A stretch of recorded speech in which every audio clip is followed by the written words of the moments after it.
যুবক, এই জন্যই তো চোখের পানি কখনো থামতো না।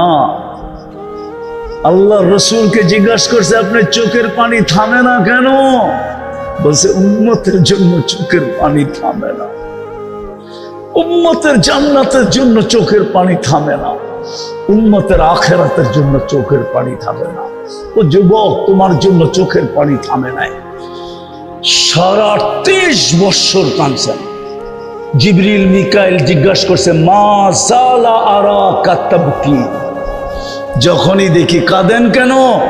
বলছে, উম্মতের জন্য আমার চোখের পানি থামে না।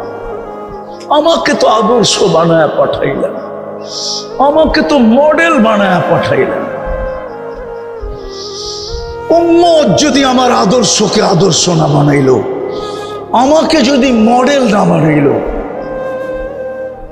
তাইলে উম্মত যে কিয়ামতের দিন একজন কোটি বৎসরের সওয়াব নিয়ে উঠবে, তো উঠবে কি করে?